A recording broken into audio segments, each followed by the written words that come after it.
Hi guys, Claire here, and in today's video we're going to talk about all things Harry and Meghan. The Duchess recently shared a video on the official As Ever Instagram showing a delicious sage honey glaze just in time for Thanksgiving. The sage honey used for this glaze, of course, comes from Meghan's As Ever brand for the holiday collection. It's the sage honey with honeycomb. Now you know I'm going to be using this recipe for my Thanksgiving turkey.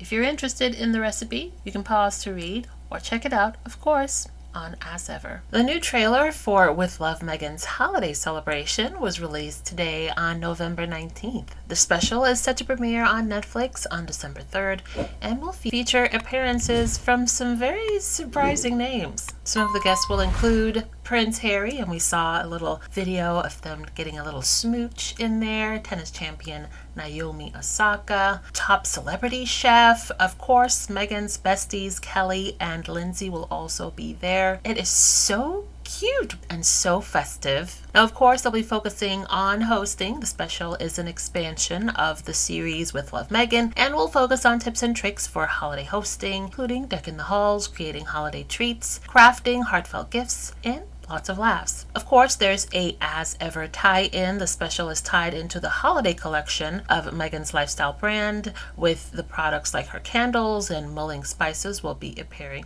Now, of course, there's going to be a tie-in, a little familial tie-in. Besides Prince Harry, we see Meghan making some holiday goodies for Archie and Lily. So I'm so excited for this special. And it's right after Thanksgiving, so the timing is absolutely perfect. My husband said he didn't like apricot.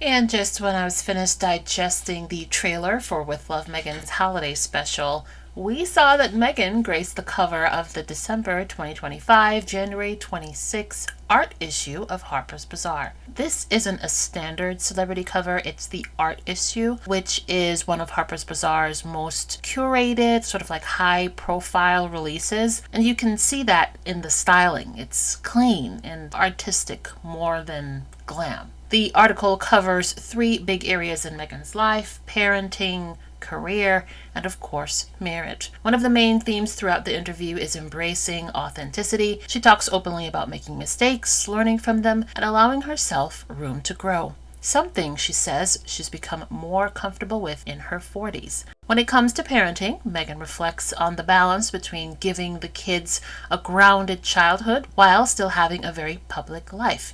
She talks about creating space where the children can understand their identity without the pressures of the outside world. Professionally, she describes feeling like she's in a new chapter, one where she's choosing projects that actually reflect her values and creativity, rather than reacting to the noise around her. Harper's Bazaar editor-in-chief Samira confirmed on Instagram that the cover is a culmination of a conversation that began 5 years ago. Overall, this art issue is one of my favorite interviews that Meghan has done. It's calming and free and playful and honest. And I feel like you get that with the lack of makeup and the fanfare and big hair. It's just her, and beautiful, enjoying herself, and talking about her life. And for those of you in the comments who've been asking, this will be on newsstands starting December 2nd. So what do you guys think? Let me know in the comments below. Duchess Meghan just landed the cover of Harper's Bazaar, and sorry to all the haters, irrelevant women do not get global covers in 2025. A cover like this means you're interesting, you're influential, and you're still commanding global attention. Meghan keeps proving she's not going anywhere, much to the distress of the UK tabloids. The cover itself is stripped down, bare, almost "You'll Take Me As I Am," but the editorial, absolutely stunning, gorgeous, and I love seeing Meghan in this era. It's polished, soft, controlled, luxurious. It's giving, I survived your noise, and now I choose peace and my angles. And the interview is the clearest picture of Duchess Meghan that we've seen in a while. She's choosing her project, she's putting up her boundaries, and she doesn't really care what you think about her. She's not reacting to the narrative anymore, she's creating it. And that's why the haters can't stand her. She left the institution, refused to play their game, and she's still getting major covers. She's still making major moves, and she's still cashing major checks. Women who choose themselves always upset those who expect them to stay small. The cover is a message, this era is a flex, and the relevance, well, that speaks for itself.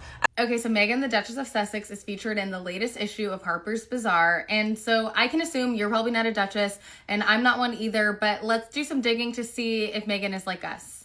Before I get into my top 3 likes us, I think it's worth noting that in every photo, she looks incredible.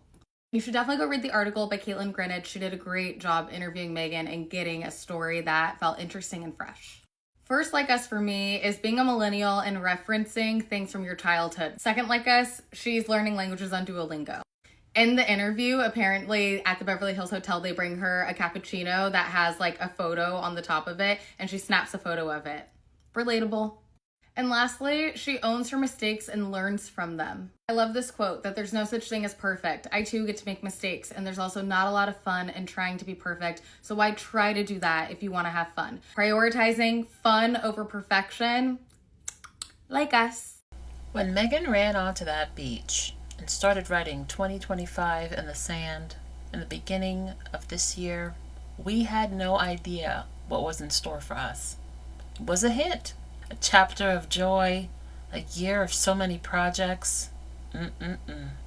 Can't wait to see what 2026 has in store.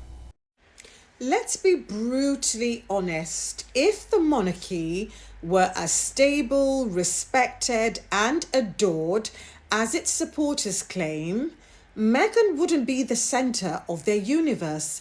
The press wouldn't be obsessively polling the public on whether she should wish somebody a happy birthday. Commentators wouldn't be analysing her silence like it's statecraft, and royal fans wouldn't recycle outrage every time she breathes on a different continent. Because here we are, 6 years gone. She has no official role, she has no royal platform, and yet she remains the gravitational pull in their media ecosystem. Why? Because Meghan represents something that the institution cannot control. Yes, you've guessed it, autonomy, independence. She walked away from the script, and the script hasn't recovered. They need her to engage, to apologize, to return, to crawl, to beg, because without her, they have nothing compelling to sell. The Queen reigned, as in the late Queen Elizabeth, she reigned for 70 whole years, but the storylines are about a woman who was only in the UK for 18 months. That is the clearest evidence that the monarchy's cultural currency is no longer rooted in duty or heritage. It's rooted in conflict and contrast. Meghan provides the contrast simply by existing outside the system. The truth is very simple. They talk about her daily because she reminds everyone that leaving a bad situation is actually possible. And worse still, the leaving is actually liberating, because we've seen how she's thriving while the leftovers are certainly not thriving. So yeah, I just love that, somebody can spend 18 months and have this much impact on people's brains. And she's not wrong. Also, congratulations to Elizabeth, who just officially reached 11K on TikTok. And she is also here on YouTube as well. I know a lot of you love her commentary. So if you want more Elizabeth, check her out here on YouTube. Anytime I post a video about Meghan, the Duchess of Sussex, I get at least one comment telling me I have no life, or I need to get outside, or something along these lines. Which, first of all, oh no, what am I gonna do? Oh, they're so mean. Okay, and anyways, it's actually they're so close to the point. They're so close to the point. You guys are the ones leaving hate comments on every single one of my videos. You're the one that needs to get out more. You're so close. Such a good try. I can't begin to tell you how many times I have been accused on this channel of being paid by Meghan. Some have even said that I'm Meghan. Now, I wish I was being paid by Meghan, but I'm not. And clearly I'm not Meghan. I'm just Claire, a fan of Meghan. Lately, there have been conversations about BBC apologizing for referring to Kate as Kate Middleton, and I'm not the only one who remembered the big uproar over Meghan telling Mindy that she goes by Meghan Sussex in a very respectful, matter-of-fact sort of way on With Love Meghan. And everyone just lost their minds. And even now, I still see a lot of people getting very angry when Meghan is referred to as Meghan Markle. And I get that, but I feel like when you become a public figure, people get used to referring to women or men by the names that they came to know them by. So in these two women's case, their maiden names. And I know that I constantly see and hear Meghan Markle from the media and from people on social media. And even here on social media, content creators, you know this. When you're putting up your content, the algorithm picks up Meghan Markle more than it picks up Meghan Sussex. So I feel like this is something that's always going to be occurring for Kate and Meghan. But the interesting thing is there is no uproar that BBC seemingly was requested to put an apology when it comes to referring to Kate as Kate Middleton, which I find to be quite weird because, like I said, I've seen it lots of times, not just from the BBC, in publications in the US and in the UK and, well, worldwide. So, the double standards. What else is new?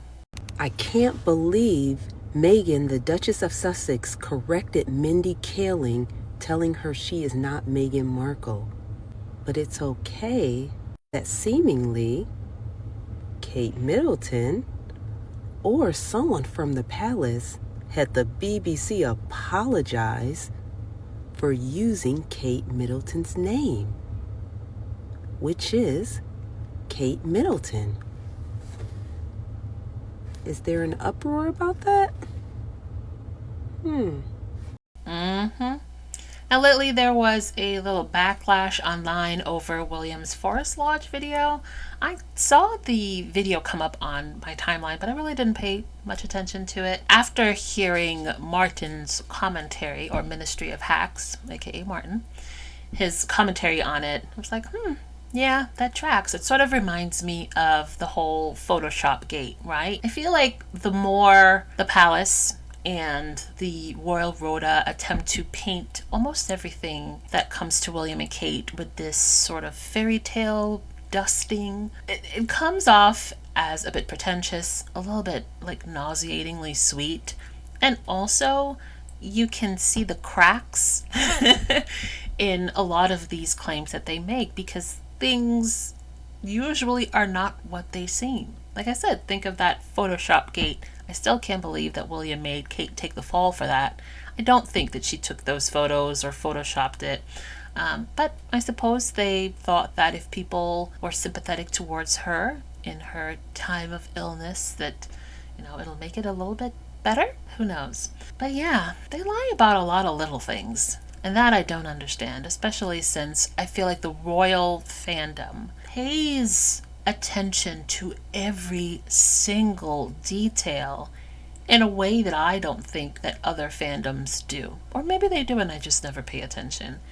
But yeah, this is not a surprise. What a silly thing to lie about. My question about the non-working taxpayer-funded lazy scrounging royal family and every story that we've read over the last 5 years is, why do they need to lie so frequently about the little things? And the second question would be, if they're lying about the little things, what the heck else don't we know? What are the big things that we are literally being sold BS on? I've no idea. Prince William's fake Forest Lodge video sparks major backlash online. If you didn't know, William's advisors, when they released the video, said that it was in Forest Lodge. So the press naturally picked up on Kate Middleton's, not his, new decor. Well, it turns out it was in Windsor Castle. And the rumours particularly over the last 5 or 6 years, is that William lives full-time in the Queen Mother's old apartment,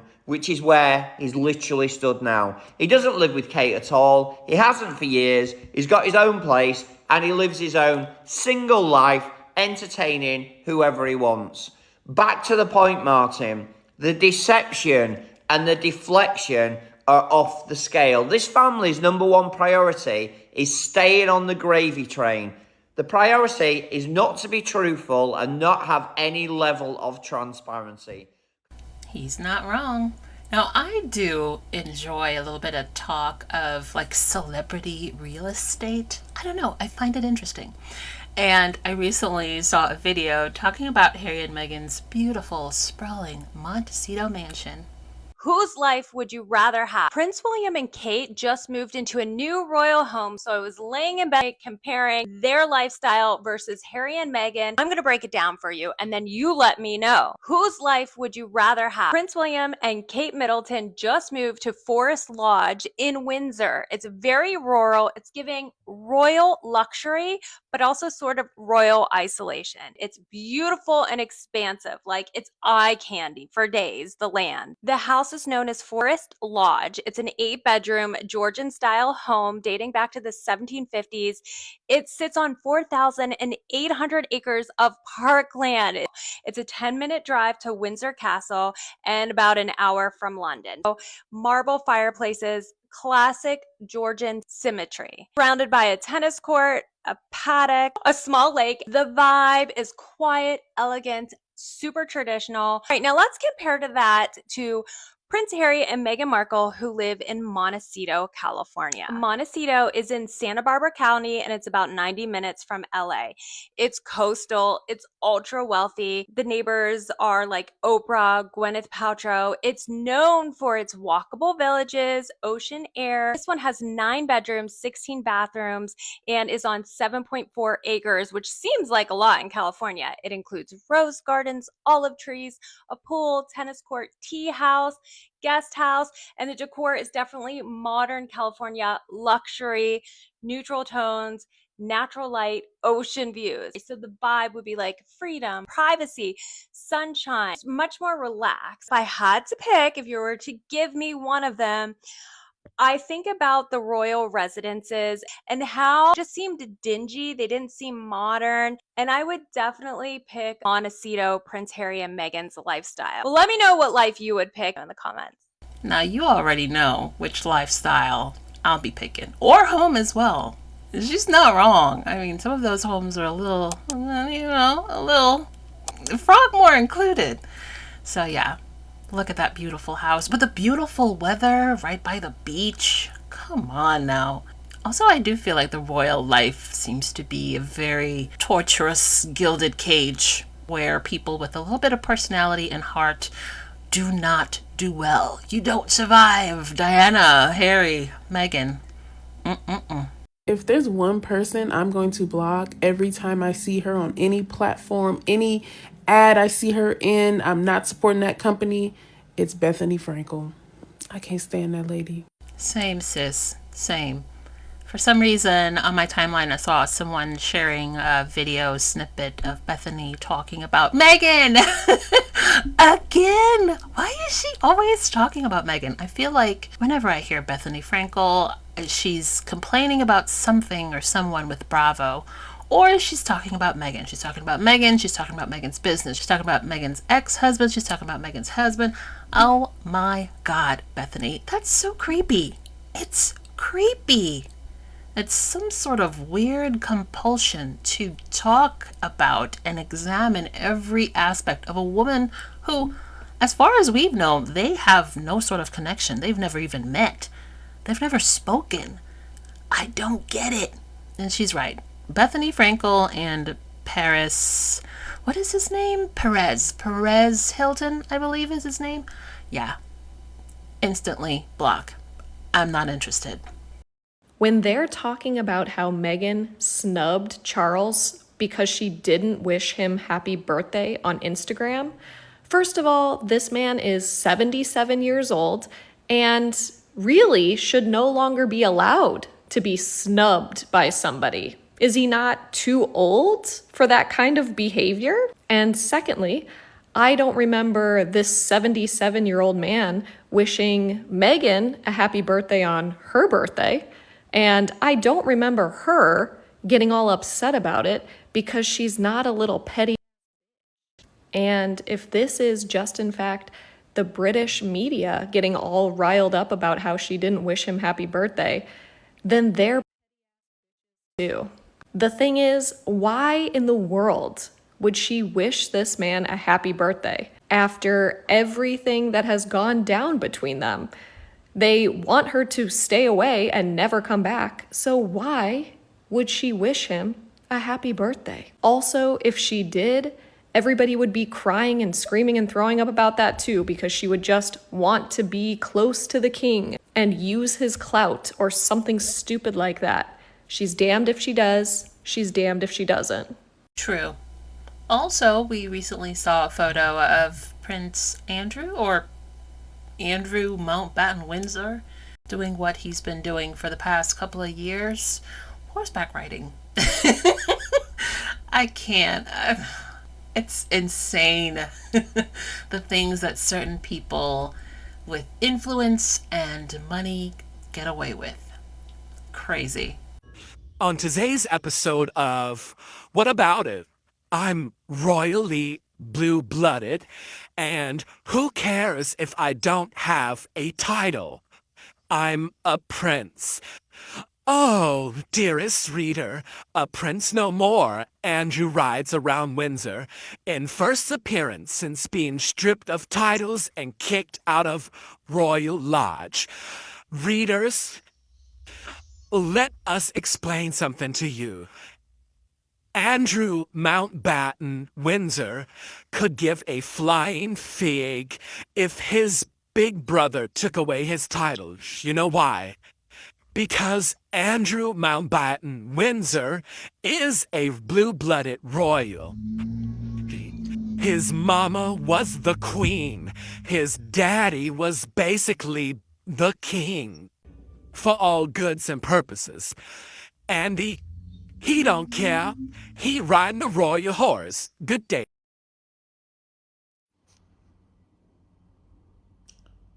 More and more and more and more and more and more and more outrage.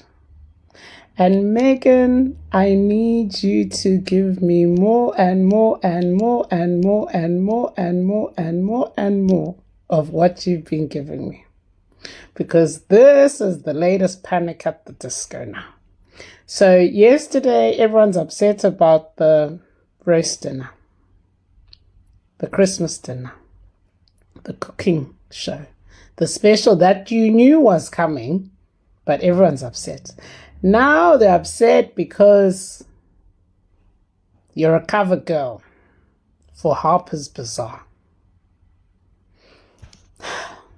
I don't know what to tell you guys at this point, because I think I've been telling you that you can't keep up with this lady here. You can't. She will run rings around you, and it will only upset you even more, because the problem was, like I've always said in the past, is y'all overestimated yourselves and you underestimated us. Now, all the things you were told and they convinced you about this lady, because you're gullible, you gobbled it all up. And then now, every single move, every single thing that's been debunked, every single person who wants to work with the most successful royal woman, get that part right. You can't understand it. You can't understand it because you're like, but why? Why? Everybody, all those things you say.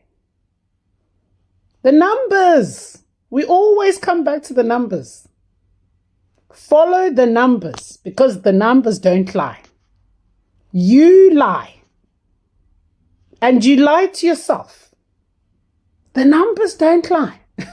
They don't lie. And I'll keep reminding you that, because now that same cover, the Harper's Bazaar cover, we're seeing that the other team are photoshopping it. No, but you don't need to do that. This is what I talk about, how desperate you people are. That's too desperate. Why can't Harper's Bazaar just ring you up and say, cover girl?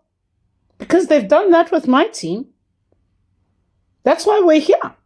So stop with the desperation now. Stop. And at this point, I don't even know why you're even trying to still compete, guys. There's no competition here. Apples and oranges. Totally different league. More. I need more. If 2025 was the indication of things to come, hold on to your hats, everybody. Because 2026, this was only the beginning. This was the entree. Can't wait to see what's round the corner.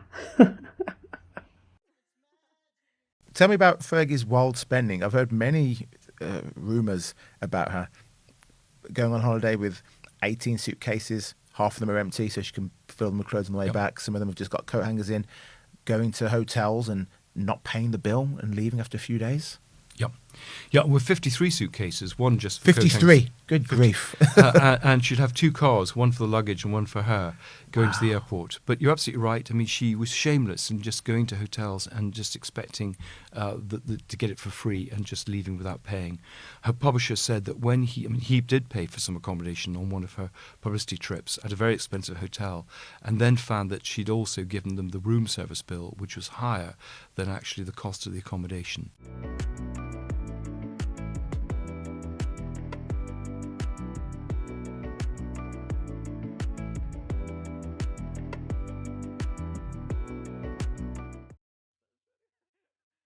People be like, I miss the old you. And I be like, I bet you do. Okay. And with that, we've come to the conclusion of today's video. Wherever you guys are, I hope you're having a wonderful day. And I'll talk to you in the next video. Bye. Thanks for watching. Don't forget to like and subscribe. Also, hit that notification bell.